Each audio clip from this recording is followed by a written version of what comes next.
This video is about an aluminum spacer that I use with our camp stove. These little camp stoves get so hot that sometimes having the pan directly against the burner is cooking way too quick. So I use this little aluminum spacer here. I've had a lot of requests on where I got it and what it is. And it's just a piece of aluminum that I had actually bent into a circle to bring it up, the pan up off the stove. I like it because when you place your pan on the stove, it gives you a 2-inch gap here, creating a surrounding heat underneath the pan, but you can turn your burner down to almost completely off and get the same effect as if you were cooking really on a high flame. And this way it saves you gas at the same time. I mainly use this a lot whenever I'm baking something on top of the stove. I use these pans called a Frittata Pan. It's a 2-piece pan. You can just place your biscuits in there if you want to, or cornbread, whatever it is you want to bake, and close it up. Turn this thing down really low, about as low as you can get it. And with this thing being surrounded around it, it captures the heat right within the pan, underneath the pan itself, not wasting all that extra energy and wasting your gas. Once I get the biscuits kind of brown around the outside edges a little bit, sometimes I'll lift them up and look to see if it's browning. If it looks proper, then I'll just take this pan. This is what's so nice about this pan, is that you can just flip it over, put it back down on the burner, give it a few more minutes, and it will brown the top side of the biscuits and cook them from both sides. They come out really good that way. It's just something I've come up with that we really enjoy doing when it comes to cooking on top of the stove as far as bacon. But what I'm going to do today is show you how to make one of these, because I had a lot of requests on where I got it, but I actually just made it because I was experimenting with it. Today we're going to make one. So this way here, if you want to bake one yourself, you'll have an understanding of how I did it. Okay, this is what you're going to need: a drill, a marker, a little punch, a 3/8 drill bit, a hammer, and some way to measure the spots on the aluminum strip. And mostly you're going to need the aluminum strip. Let's see if we can get the tag up here focused so you can see what it actually is. If I can hold it still. It's an 1/8 inch by 2 inches tall by 3 inches long. You can buy these just about anywhere, Home Depot, Lowe's, or online. This is what I use. You can use something similar to it, but it gives you the concept of how I made it and what I do with it. Before we started out, I thought maybe I'd put this ring on top of this pan and show you how big it is. It's roughly around 7 inches.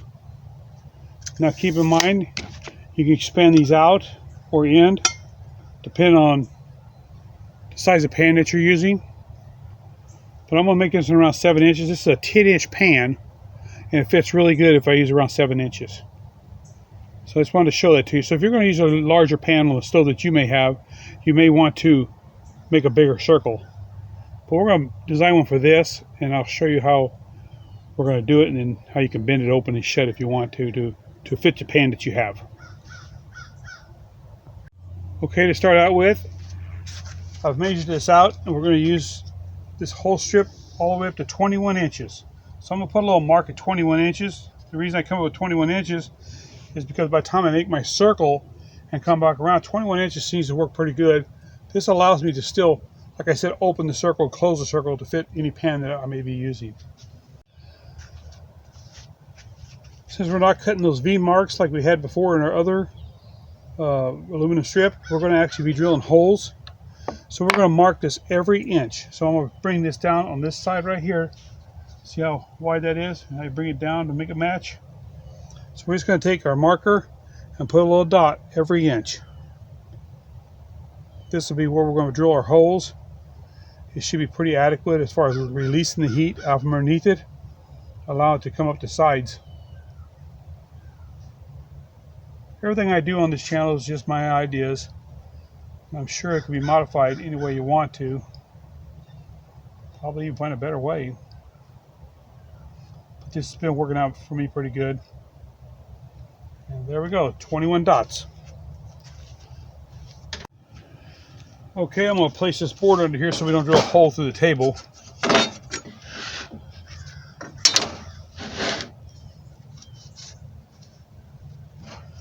Give something a little bit more to work with.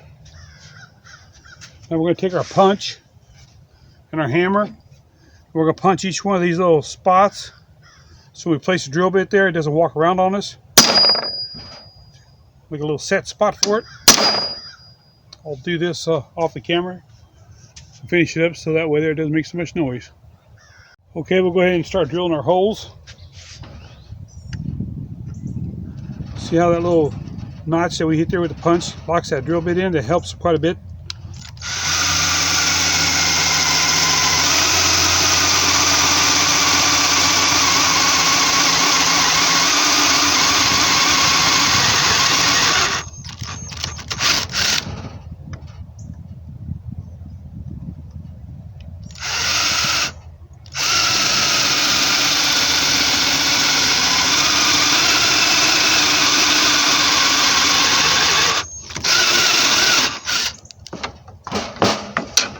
There we go. I'm going to finish this up off the camera.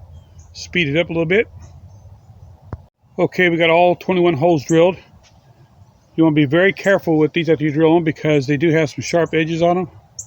See if I can get that focus right there and show you how there's little burrs from the drill bit.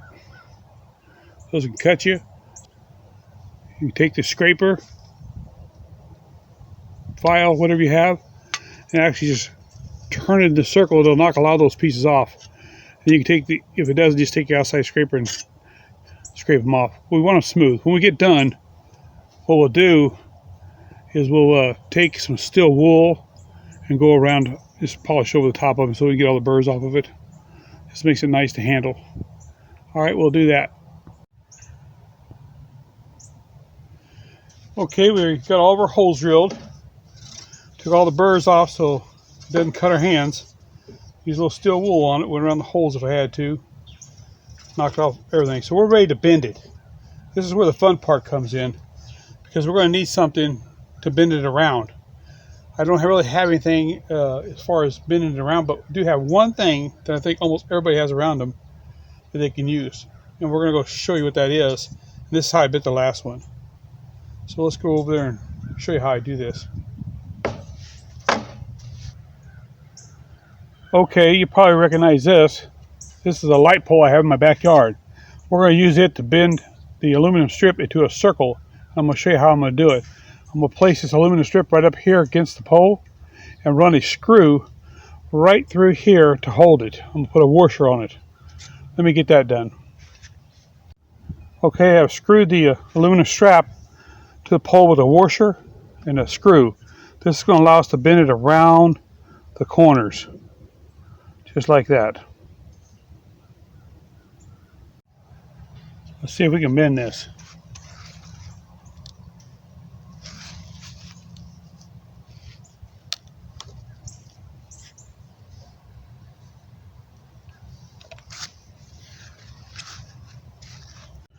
Now I'm going to take the strap loose because of this piece of conduit on here.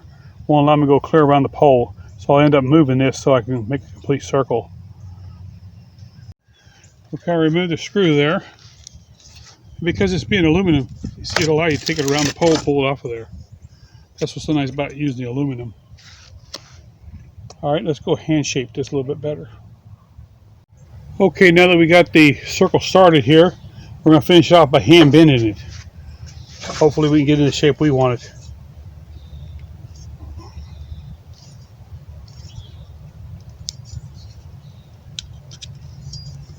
A little bend right here, a little bit sharper bend, so it comes around. What I'm going to do here is I'm going to bend it here to make the handle come out straight. So we're just going to guess at a spot. We're just going to give it a bend. It's a little tough, but you can do it. That will get our handle started. I'm just going to keep shaping this thing until we get it where we want it. We're almost getting there. Maybe we can make it a little bit more rounder. You can work on this and work out all the shapes if you want to. Just put a little bend in it, pull it back out, close the gap. See if you need it wider. That's what's so nice about having this little piece of aluminum. It doesn't have to be fancy. It's just a spacer.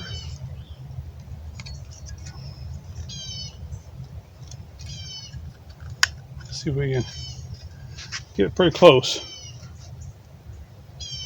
Alright, let's get our pan and see how it fits it.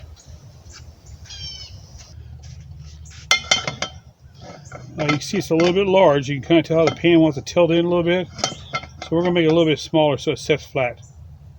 We'll do that. So I'm just going to bring this on into here. Before I do it, I'm going to try to bend this a little bit rounder. That's kind of hard to do because it's such a short little piece. But we'll give it a challenge.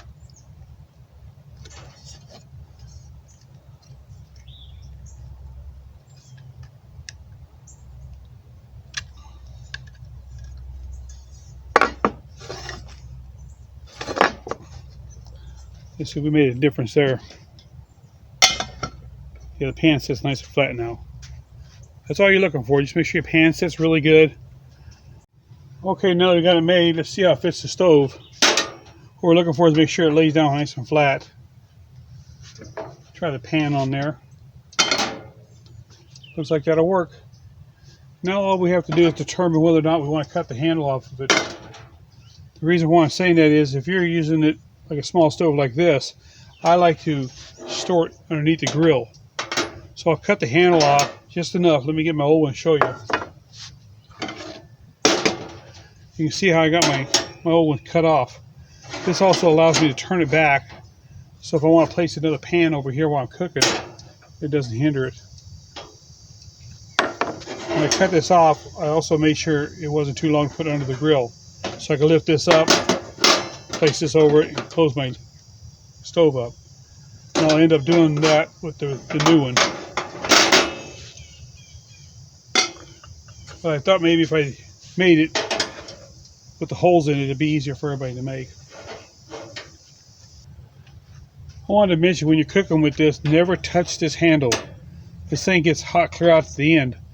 You would think it'd only be hot up here, but it doesn't. It creeps all the way down and it's really hot. So that's just a safety warning. Never touch the handle.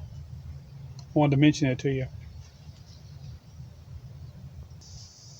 Well, I hope this helped you. Thanks for watching.